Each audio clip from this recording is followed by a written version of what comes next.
Please listen carefully. Hello, universe. Welcome to the Optimist Daily Update. I'm Summers McKay. And I'm Kristy Jansen, and we are part of the team behind the Optimist Daily, making solutions the news. We bring you reader-funded solutions news every day in order to change the tenor of news media, social media, and the direction of your day to help us all get focused on solutions. 7 days a week, we publish positive news stories written by award-winning journalists and delivered online to your inbox and through our social channels. And also, we are sharing these solutions in a commute-worthy, walk-worthy, home office-worthy, TGIF-worthy podcast. Today is Friday, the 20th of May, 2022. Happy Friday, Kristy. How are you feeling today? Happy Friday, Summers. I'm feeling pretty good. It's thanks for taking care of the podcasts for the bulk of this week while I was off doing other things, but nice to be here with you. We missed you. The storytelling was good, but there were many times we thought, well, Kristy should hear this, or Kristy would say that. Well, I've been listening a little bit, you know. Oh, good. Oh, good. Well, and then it's my turn because tomorrow or Monday, I'm not going to be on the pod because I'm traveling. So we're just, you and I are like ships passing in the night right now, but it's fine. We're just busy. There's a lot going on in both our busy respective worlds. So I just heard the most fascinating interview on NPR. Basically, I'm an NPR groupie, but it was with a woman who is a reporter and a contributor, CEO, does a bunch of things. But she and her husband moved to the country with their children to take on a little homestead, thinking it would be so much more peaceful than living in the city. Turns out it's a lot of work, right?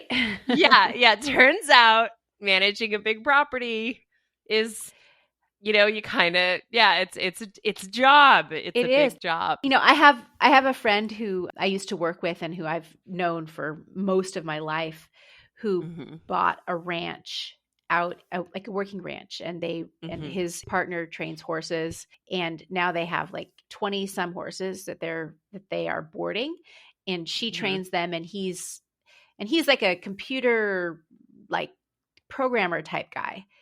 But he's now become, like, we call him, you know, Farmer Bobby, because you have to get up, you have to feed the horses. They have chickens. He hasn't been able to take a real vacation for like 3 years because it's a lot of work. And you can't just take a day off because you've got these animals that are depending on you for their survival. Yeah. Well, I do have a cat sitter, and Denali is still at puppy camp, so we can take a mini little 3-day vacation with my husband and my daughter. But it's rewarding. It's very rewarding, but it is a lot of work. It is, and speaking of work, I guess both of us have kind of work stories today. Do we want to go right into the news and talk about our headlines? I think we should. So I'll go first. Perfect. I'll go first because this is a topic that I find very interesting for a lot of reasons, but in particular that I used to live in the Los Angeles area and was very familiar with the Port of Los Angeles. But my headline reads, U.S. trucking shortages might be at an end. Now, right now, economists, workers, and consumers alike are all holding their breath with the looming potential recession. And it's a lot to wrangle with while we all look at various economic indicators that might suggest good things are to come. Now, one major indicator of the U.S. economy is trucking, a key factor in supply chains, and new data implies that trucking shortages may be coming to an end. Now, almost everybody in the U.S. probably remembers that the demand on trucking skyrocketed at the beginning of the pandemic, but simultaneously, supply chain issues confounded offload of product from different ports. And when production and demand rise, so does the demand for trucks to transport goods. There has been a significant upward trend in individual truckers negotiating individual transactions per load. Now, truckers are considered independent contractors. Yeah, let's talk about this because this is a new way of managing the labor, and the trucking industry has shifted, right? No. So this is the old way. The old way is that truckers are largely considered independent contractors. Well, this is the new old way. And no, but that was out. Okay. It didn't used to be that way. It used to be trucking companies would pay you an it was a good job to be a trucker. It was a salary. It was a Exactly. It was a good job to salary, be a trucker. It and was it a was salary. It was, yes, that exactly. hasn't been the case. As the industry got unregulated, truckers became independent contractors, and Independent they contractors, lose right. their sort of all of the privileges that go along with, or the benefits rather, that go along with being an actual salaried employee. Well, and that's why when you said, is this new? I was saying, no, it's not, because it's old and bad, meaning it's new, old, bad. Right. So what it is, truckers currently are considered independent contractors, and they are paid on a per load Largely. basis. And it is a very challenging situation when truckers are paid on a per load basis when there are supply chain issues preventing the offloading and onloading of loads, right? So this whole system kind of collapsed upon itself, and we had a huge reduction in truckers who could afford to be truckers, right? People had to leave the workforce during the COVID-19 shutdowns. And so, and when you have a labor market that there's other good jobs which are easier to do, there's a shortage in drivers. There's a tremendous shortage in people to drive those trucks. Right. Okay. So back to the story. That data from truckstop.com shows that there was a dramatic increase in spot freight market rates around the February 2020 COVID-19 shutdowns, and the rates just kept climbing until January of 2022 when prices started to decline. Driver shortages are also going down, and shippers will no longer have to aggressively compete to get their goods delivered. This also means a reduction in the whole supply chain bottleneck, like in Port of Los Angeles. In January 2021, 103 cargo ships were waiting to be unloaded by the Port of Los Angeles. My father and I used to literally go out and count cargo ships during COVID. And by May of 2022, that number had dropped to 39. There's also a 20% increase in the availability of shipping containers, and most of this is attributed to the increased availability of trucks and recent improvements at the Port of Los Angeles, recent improvements in efficiency. Now, Kristy, whether or not there will still be a recession depends on so many other factors, right? This is just one leading indicator that is optimistic. And I think one thing, people are afraid of recession, but that's actually a natural part of the economic cycle, typically. And it's just that we have the Great Recession in our minds from 2008, 2009, where there was such a horrible, long, deep recession. Hopefully, if the economy does go into a recession, it'll be a short one, more like 1991, 92, when there was a recession. It's just sort of a dip, and then a resetting of the economy. Because a lot of the current indicators are quite positive with our labor. Yes. We have very, very high labor participation right now. But there are a lot of things that are hanging out there. China, trade tensions, the war in Ukraine, COVID is continuing. And I don't know how it is in Texas right now, but there's, Northern California has some pretty severe outbreaks. Low hospitalizations, but a lot of people are getting COVID. I know 7 people who have got COVID right now in my local community. Right. So that's it's just a lot of people are exactly. There are a lot of inputs that can affect the economic health. But fortunately, what I will say is as we expand into this next wave of COVID, which is inevitable, our systems, our trucking, our ports, everybody has better efficiency and ability to participate in supply chain. And that supply chain can help elevate the economic response to another dramatic sort of chain of events. Right. And the thing that's interesting, or what the last couple of years have really shown us, is how efficiency is not necessarily the greatest goal, which that has been efficient. That's why you want to get these truckers off your payroll and in their own little, being their own little cottage industries, because that lowers the company's overhead. And it's as long as everything's running smoothly, and you can be efficient, but that you do that at the cost of resiliency. And you see that when you have, like with a baby formula shortages right now, where you have only one factory that makes 40% of all of the formula in the United States, and it goes offline. You run out of formula. And this is also a very good reminder, and any sort of stoppage in the ability to pay independent contractors, right? There's a lot of things that get in the way when independent contractors get stuck, right? And Mm-hmm. this reminds organizations that actually it can be more productive to have people in their payroll, in their fold, but re-envisioning the labor model, So that's, and which is my story, actually. Let's go to my story, which Okay. also talks about labor. Yes. Taking into account the importance of the workers who work for you, which is, I think, what trucking is starting to realize they have to pay their truckers a little bit differently as well. It has implications for all different industries. And my headline is about a different industry, but also about labor. And this is just a little snapshot. It's not necessarily a huge industry, but it is telling for the shift in thinking around how workers get treated in the United States. Headline reads, Architects redesign their industry labor model.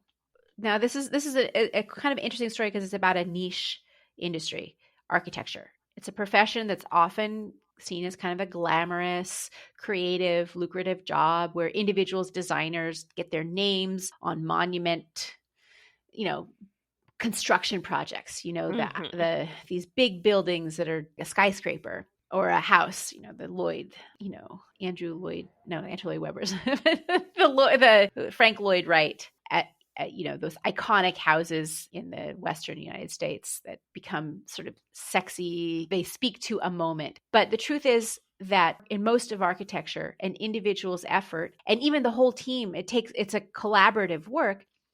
It's generally tied to the firm that they work for. It's not usually any particular architect's name.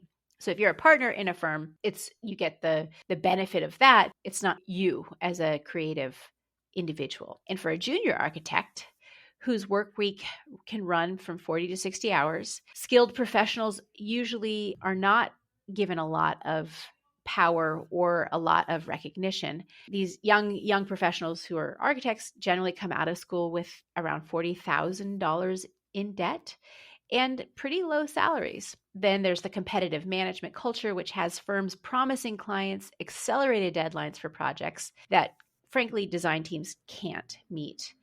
And so the individuals who are in Mm-hmm. those roles are compelled to put in more and more hours, often without overtime pay. Right. So this is a white collar profession, which is now saying, hey, wait a second, we want some work-life balance. And I think that's what's happening in a lot of the labor discussions in the United States. Conventional thinking around labor has been like factory workers unionizing, or school teachers, which is also a really hard job. And those are the professions that have traditionally had labor unions. But now skilled labor is starting to come out and demand more fair Mm-hmm. conditions. And Mm-hmm. there's a trend here in the architecture field. The reason I'm interested in this is that Yeah. it's indicative of an overall shift in how people are thinking about their jobs and in how workers are thinking about how they want to work and how they can work within corporate culture. So it's a critique of that. Mm-hmm. Well, and we're seeing here in my area a big challenge as far as hiring people in Austin for all of the tech companies, because so many of the tech companies traditionally have had, a lot of financial benefits, but the work-life balance or work expectation was really, really off, and people's, really worked incredibly hard for a ton of money, but didn't have much balance. And people and employees and are really saying, look, I want to be a contributing member to society. I want to do good work. I want to do what I'm supposed to do. And I want to advance the company's goals. And I want the benefits of being able to have a family and to be able to have a life Right. and to be able to have other components of what makes me me. And so I think employees, are stepping into their power. And as we know how we run the Optimist Daily, like that is imperative, because then productivity, and again, to your point earlier, efficiency is not necessarily the goal. Productivity, output, success of the work that we intend is where Right. it feels And good. productivity, Yeah. but also retention. It costs a lot to train a new worker. It costs a Yep. lot to hire. And when you have people who are burned out and stressed out and just want to quit, Right. in the long run, yes, you get a lot. It's like squeezing all the juice out of that lemon which is Right. your employee. In the end, you end up with a dried out, shell of Yeah. a lemon instead of a juicy, Right. continuing to produce, fruit. Instead of feeding the tree, you're Exactly. squeezing the You're lemon, squeezing right? a lemon. Okay. All right. So enough like gardening labor metaphors, but obviously Kristy and I are pretty fired up about the economy right now. But so it's just interesting. What this is a signal of is the tight labor market, which isn't necessarily a bad thing. And Right. yes, we may be looking at a downturn in terms of growth, but maybe if we come out on the other side with a better balance in terms of our labor practices, we're gonna end up with happier society all over. Yeah. Well, That's our hope. exactly. So if you're an employer, do the best you can for your employees because you need them. And without them, you won't have a company. Right. So, right. That's all I got. What else do we have on today's Optimist Daily? Well, other headlines today, there's an article that gives you 13 strategies to help kick your smoking habit if you have one. Best things you can do to improve longevity and overall health is to not smoke or quit if you do now. There's an invention that extends strawberry shelf life. In my grocery store last week, there was a note that there's some virus that's been going around. So the strawberry supply is tight right now. Limited strawberries. So this is an article about extending your strawberries shelf life. A UK-based walking group was making strides in men's mental health. I almost talked about this story. May is Mental Health Awareness Month, and very important. Men's mental health is something which is unique because men are often not as easy to talk about their feelings. Right. Their mental health. Yeah. Also, there's a fascinating article about fascinating facts about bees to help celebrate Bee Day. What else, Summers? That one was hard for me not to pick, but I think everyone knows my bee fetish. Your bee fetish. Meet the animals that refuse to go extinct. This swimming robot shows how bacteria move.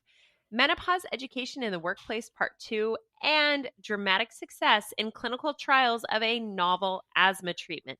That and much, much more, as always, is available on the Optimist Daily. Guys, take some time this weekend. Check out some old articles. Go search through stuff that inspires you. Share it with friends. We promise we'll continue to share positive solution-based stories with ideas on how you can participate in this changing world and ensure it is changed for the good. We promise to cover the current events with accuracy, legitimate sources, and offer you the information needed most to chart new paths for all of us. And please consider becoming an emissary on theoptimistdaily.com to help support reader-supported independent journalism that is the Optimist Daily, starting at just $5 a month. And you can also support us for free by sharing our stories, putting them out on social, forwarding to friends. Leave a positive review for our podcast on Apple or Spotify. Help more people find us. However you do it, be part of the solution-changing consciousness that addresses our world's biggest challenges with a problem-solving mindset.